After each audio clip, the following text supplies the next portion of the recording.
Meenakshi cinema शहर के सबसे पुराने और फेमस सिनेमा हॉल्स में से एक था। रोहित की उसमें नई नई क्लीनिंग स्टाफ में नाइट शिफ्ट में ड्यूटी लगी थी। सब कुछ होने के बावजूद भी उसको वहाँ की बातें कुछ अजीब सी लगती थी। नाइट शिफ्ट की ड्यूटी के लिए वो एक इकलौता ही स्टाफ पॉइंट हुआ था, और तो और उस शिफ्ट में रात में ज़्यादा काम भी नहीं था। इसके बावजूद उसे डबल सैलरी मिल रही थी, इसलिए ज़्यादा ना सोचकर उसने अच्छे पैसों के चलते उस नौकरी को ज्वाइन कर लिया। वहाँ हॉल में काम करते हुए जब उसे 1 महीना हुआ तो 10:30 बजे के लास्ट शो के बाद उसका एक रूटीन बन चुका था। लास्ट शो खत्म होते ही टेक ऑपरेटर से कहकर वो पिछली मूवी रीप्ले कराकर अकेला देखा करता था, और साथ ही वो उस हॉल की सफाई भी कर देता था। लेकिन अपनी नाइट शिफ्ट के पहले दिन से ही रोहित के साथ अजीब इंसिडेंट हो रहे थे। कभी फिल्म के चलते चलते बीच में किसी की चीख सुनाई पड़ती थी, तो कभी अचानक ही आगे की सीट्स अपने आप ही रिक्लाइन हो जाती थी।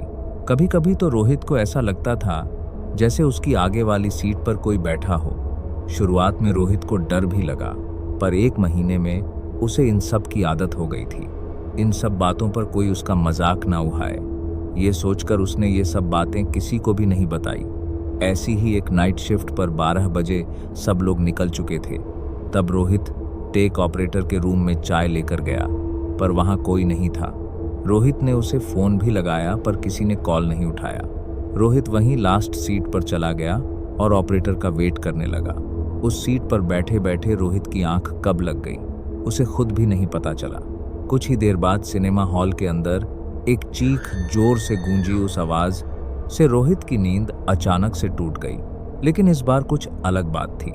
वो चीख की आवाज़ सामने चलती हुई स्क्रीन से आ रही थी। टेक ऑपरेटर ने कब मूवी चला दी उसे पता नहीं चला। रोहित ने सोचा शायद ऑपरेटर लौट आया है। उसने सोचा कि वो उस रात भी मूवी देखकर हर रोज की तरह वहां से निकल जाएगा। कुछ ही देर बाद मूवी देखते हुए रोहित को ऐसा हील हुआ जैसे उसे फिर से वही चीख सुनाई दी। लेकिन रोहित ने उस पर ज्यादा ध्यान नहीं दिया। लेकिन फिर उसे ऐसा लगा कि कोई उसके बाल नोच रहा है। उसे बहुत तेज दर्द होने लगा। उसने जब पीछे मुड़कर देखा तो वहां कोई नहीं था।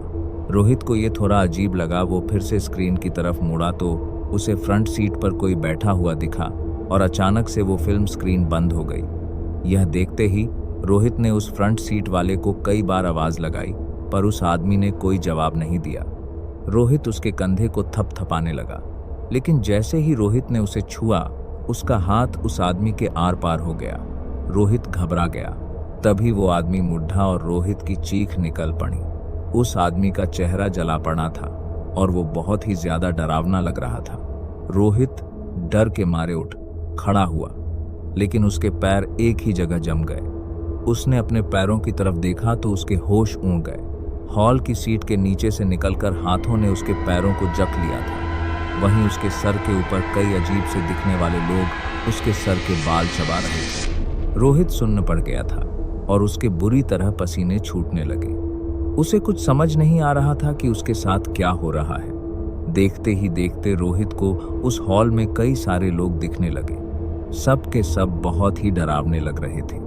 वो सब लोग रोहित की तरफ बढ़ने लगे और उसके शरीर के अलग अलग हिस्सों को नोचने लगे। रोहित कुछ भी नहीं कर पा रहा था, बस वो अपनी आंखें बंद करके जोर जोर से मदद के लिए चीखे जा रहा था। तभी अचानक किसी ने उसका नाम पुकारा। रोहित ने आंखें खोली तो उसके सामने हॉल का टेक ऑपरेटर खड़ा था। आसपास सब नॉर्मल था। वो सारे लोग जो रोहित को देख रहे थे वो अब गायब थे। स्क्रीन पर एक फिल्म चल रही थी, लेकिन रोहित घबराया हुआ पसीने में तरबस रोए जा रहा था। टेक ऑपरेटर ने उसे शांत किया और बताया कि जब वह हॉल में आया तो रोहित अपनी सीट पर बैठा हुआ बुरी तरह झटपटा रहा था।